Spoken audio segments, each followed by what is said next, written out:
مسجد کے صحن کی دیوار کے ساتھ درخت کی ایک شاخ پر ایک ننھے کبوتر کا گھونسلہ تھا۔ اس نے آنکھ اسی آشیانے میں کھولی تھی۔ اب وہ آہستہ آہستہ بڑا ہو رہا تھا۔ اس کے جسم پر موجود نرم رواں روز بروز ننھے ننھے پروں کی شکل اختیار کر رہا تھا۔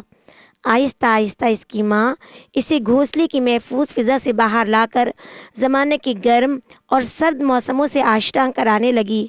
اپنی ماں کی غیر موجودگی میں وہ زیادہ تر وقت اپنے گھونسلے میں آنکھیں بند کیے بیٹھا اللہ تعالیٰ کی تسبیح کرتا جو اس کی ماں نے اسے سکھائی تھی۔ اس کے علاوہ اس کی ایک تفریح اور بھی تھی۔ وہ مسجد میں آنے والے نمازیوں کی مصروفیات کا جائزہ لیتا، ان کی گفتگو سے لطف اندوز ہوتا۔ اس کا معمول تھا کہ جیسے ہی مسجد سے اذان کی صدا بلند ہوتی، وہ پھدک پھدک کر اپنے گھونسلے سے باہر آتا، درخت کی شاخ پر بیٹھ جاتا۔ اذان کی آواز کے ساتھ لوگ مسجد میں آنا شروع ہو جاتے، وضو کرتے، مسواک کرتے، صفیں درست کرتے، رکوع اور سجود کرتے، دعا کے لیے ہاتھ اٹھاتے، پھر صفوں میں منتشر ہو کر الگ الگ رکوع اور سجود کرتے اور واپس جانا شروع ہو جاتے، یہاں تک کہ مسجد خالی ہو جاتی اور وہ اپنے گھونسلے کی طرف لوٹ آتا، بس پھر اپنی تسبیح میں مشغول ہو جاتا۔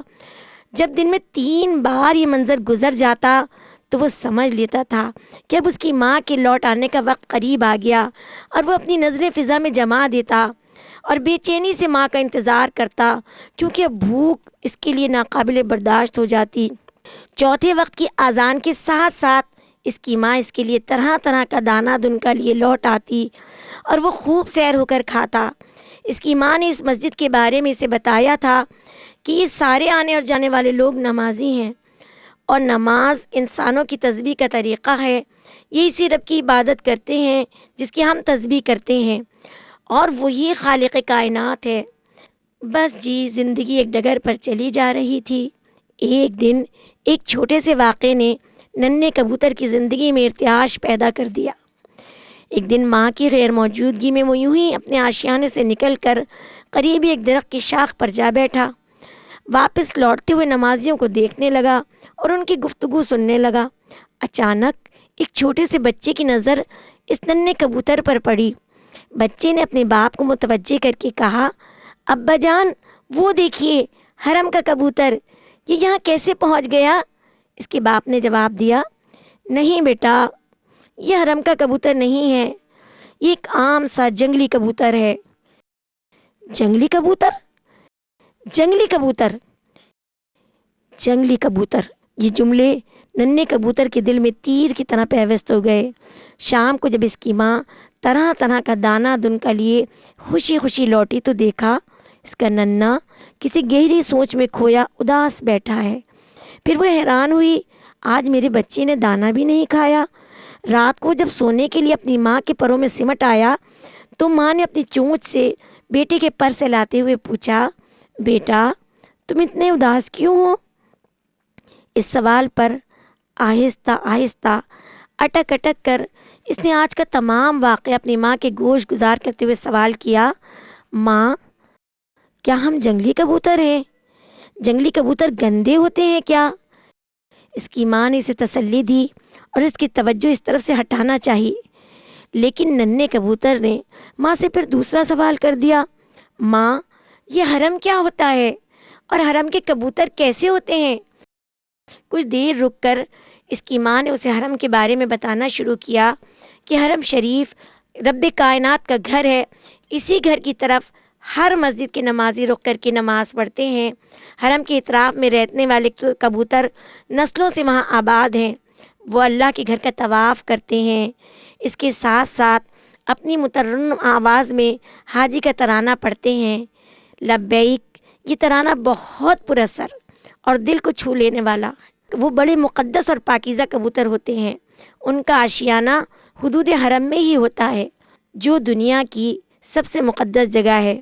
بیٹا، اس آدمی نے بالکل سچ کہا تھا، ہم جنگلی کبوتر ہیں۔ ہمارے لیے حرم کا کبوتر بننا آسان نہیں، تم یہ خیال اپنے دل سے نکال دو اور سو جاؤ۔ مگر نیند ننھے کبوتر کی آنکھوں سے روٹ چکی تھی۔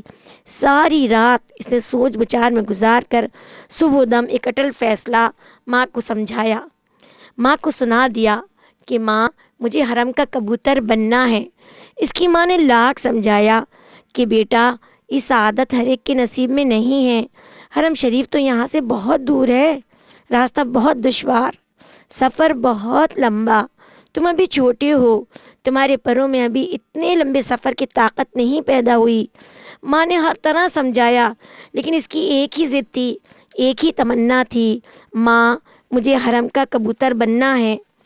بالآخر اس کی ماں نے اپنے بچے کی ضد کے آگے ہتھیار ڈال دیے اور اپنے بیٹے کو سمجھاتے ہوئے بولی، بیٹا اب جب کہ تم نے وہاں جانے کا پختہ ارادہ کر ہی لیا تو اتنے بڑے مقصد کے حصول میں رکاوٹ نہیں بنوں گی، میں تمہاری مدد ضرور کروں گی اور ہر لمحہ تمہارے لیے دعا گو بھی رہوں گی، لیکن بیٹے یہ قربانیوں کا سفر ہے، صبر و استقامت کے ساتھ سفر کو مسلسل جاری رکھنا، ایک نصیحت میری یاد رکھو گے تو انشاءاللہ بامراد ہو جاؤ گے۔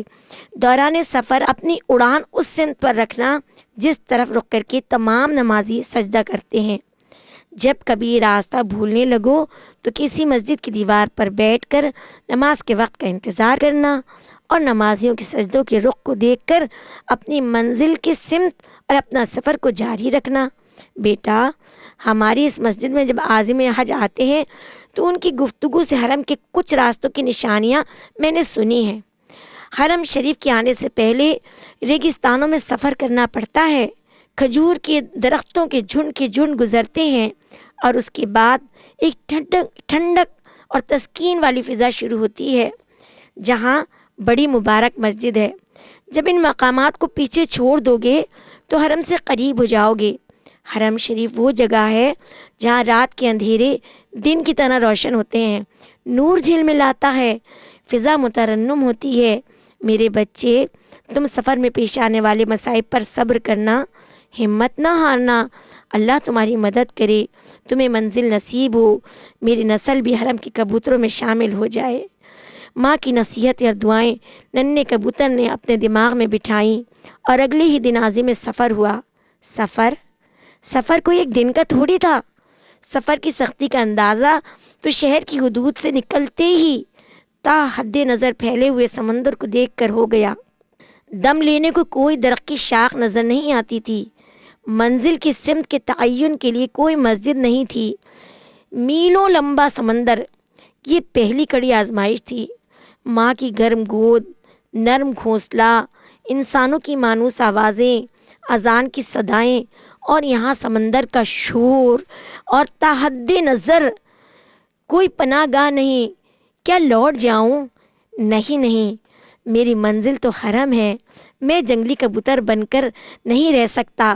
پھر اسے گھر کی یاد آ جاتی اور وہ گنگنانے لگتا، آتا ہے یاد مجھ کو گزرا ہوا زمانہ، وہ باغ کی بہاریں، وہ سب کا چہچہانا، آزادیاں کہاں اب وہ اپنے گھونسلے کی، اپنی خوشی سے آنا، اپنی خوشی سے جانا، لگتی ہے چوٹ دل پر، آتا ہے یاد جس دم، شبنم کے آنسوؤں پر کلیوں کا مسکرانا۔ بالآخر ہنستے گنگناتے سمندر کا طویل سفر طے ہو ہی گیا۔ اب ننھے کبوتر کو ایک مسجد کی تلاش تھی۔ سجدے کو رخ کو دیکھ کر منزل کا تعین کر لیا۔ اس نے سوچا یہ مائیں کتنی پیاری ہوتی ہیں، مجھے منزل تک پہنچانے کے لیے میری ماں نے کتنی آسان نشانی بتا دی۔ انہی سوچوں میں گم اڑتے نیچے پھیلے ہوئے منظر پر اس کی نظر پڑی۔ سورج مکھی کے باغات، کس قدر حسین منظر تھا، کاش میری ماں بھی میرے ساتھ ہوتی۔ ارے یہ میں کہاں تک سفر کیے جا رہا ہوں؟ منزل کی پہلی سیڑھی مسجد کی تلاش تو مجھے کرنی ہے، مسجد اور نمازی۔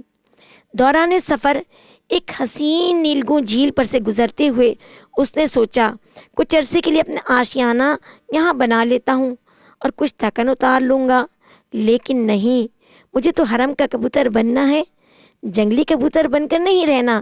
پھر قریبی مسجد کی تلاش کرنی ہوگی تاکہ منزل کا پتہ ملے۔ موسم سرما کی سرد ہوائیں، برف پوش پہاڑ، سردی سے ٹھٹرتی ہوئی راتیں بھی اس کے گرم جذبوں کو ٹھنڈا نہ کر سکیں۔ اس کا عزم جمع تھا اور یہاں تک کہ موسم سرما موسم بہار میں تبدیل ہونے لگا۔ سفر جاری تھا، تھکن غالب تھی، پرواز کی رفتار اب سست ہو گئی تھی۔ دور سے اسے ریگستان نظر آیا اور دھوپ سے اس کا وجود جھلسنے لگا، لیکن ننھے پروں میں طاقت کی نئی لہر دوڑ گئی۔ ایک کھلی زمین کے ٹکڑے پر اس نے ایک قافلے کو نماز ادا کرتے ہوئے دیکھا تو اس نے سوچا کہ ایک ہی صف میں کھڑے ہو گئے محمود و ایاز، نہ کوئی بندہ رہا اور نہ کوئی بندہ نواز۔ مسجد کے رخ نے قریب آنے والی منزل کی نوید سنا دی۔ دور سے کبوتروں کا ایک جھنڈ نظر آیا، لیکن وہ ترانہ، وہ ترنم، وہ کیف، دل کو چھونے والی تسبیح، یہ ساری نشانیاں تو موجود نہ تھیں۔ وہ ان کبوتروں کے درمیان سے گزرتا ہوا اگلی سمت بڑھتا گیا۔ اب سفر کھجور کے جھنڈ سے گزرتے ہوئے آگے بڑھ رہا تھا، لیکن نامعلوم اس سرزمین پر کیسی کشش تھی۔ یہ حرم کا نشان راہ ہے، جتنا جتنا عبور کروں میں حرم سے نزدیک ہوتا جاؤں گا۔ اونچے اونچے میناروں کی مسجد، نمازیوں کی بڑھتی ہوئی تعداد، پھر اس کا گزر ایک سنہری گنبد والی مسجد پر ہوا۔ یہاں بہت سے نمازی سجدہ ریز تھے۔ آگے بڑھا، اس نے دیکھا ایک کشادہ، پرسکون، پرشکوہ منزل اس کے قریب محسوس ہوئی۔ تسکین، ہوا میں ٹھنڈک، حلاوت اور محبت کی فضا کے اثرات اس کے اپنے مزاج پر بھی پڑنے شروع ہو گئے۔ وہ لوگوں کے ہجوم پر سے گزرتا ہوا آگے اور آگے بڑھتا گیا۔ نامعلوم اس شہر تسکین میں، اس کی ہوا میں، اس کی فضا میں کیا اثرات تھے کہ سفر کی تھکن مٹ چکی تھی۔ ایک رات وہ ایک شہر سے گزر رہا تھا۔ اس نے دیکھا وہاں رات کے اندھیرے، ایک مسجد کی روشنیوں نے دن کا سما باندھ رکھا ہے۔ ہر طرف نور ہی نور ہے۔ پورے شہر کے لوگ جوق در جوق اس بلند و بالا مسجد کی طرف ایک ہی دلکش صدا کے ساتھ بڑھتے چلے آ رہے ہیں۔ ماں دیکھو، تمہاری دعائیں رنگ لائیں۔ اس سے بڑھ کر کوئی مقام اس روئے زمین پر ہو ہی نہیں سکتا۔ ننھے کبوتر کے دل نے گواہی دی۔ اس نے اپنی رفتار ہلکی کی، شہر کا چکر کاٹا اور مطمئن اور مسرور ہو کر آہستہ آہستہ ایک سنسان جگہ مسجد سے کچھ فاصلے پر زمین مقدس پر اتر گیا۔ ادھر ادھر دیکھنے لگا۔ اچانک اس کی نظر کبوتروں کے غول پر پڑی جو مسجد کے دروازے کے سامنے دانا چگتے ہوئے اللہ تعالیٰ کی حمد بیان کر رہے تھے۔ یہ ترانہ لبیک اللہم لبیک لبیک لا شریک لک لبیک۔ لیکن یہ کبوتر، یہ تو سرمئی چمکیلے روشن آنکھوں والے، ان کی گردنوں میں سبز رنگ کے ہالے تھے، ان کے پنجے صاف اور شفاف، اور ان کے پنجے اور اتنے صاف سفید، ان کا ترانہ مسرور کن۔ ننھے کبوتر کا دل بیٹھنے لگا۔ اس کی مٹیالی آنکھوں میں اندھیرا چھانے لگا۔ اس نے ایک نظر اپنے وجود پر ڈالی۔ سرمئی پر مٹیالے ہو چکے تھے، گردن میں کوئی سبز ہالہ نہیں تھا، آنکھوں میں وہ چمک اب کہاں رہی ہوگی، اور پنجے، ان میں تو راہ کی سختیوں نے نہ مٹنے والے سیاہ داغ چھوڑ دیے۔ ننھے کبوتر نے گھٹی ہوئی آنسوؤں بھری آواز میں لبیک کرنی چاہی،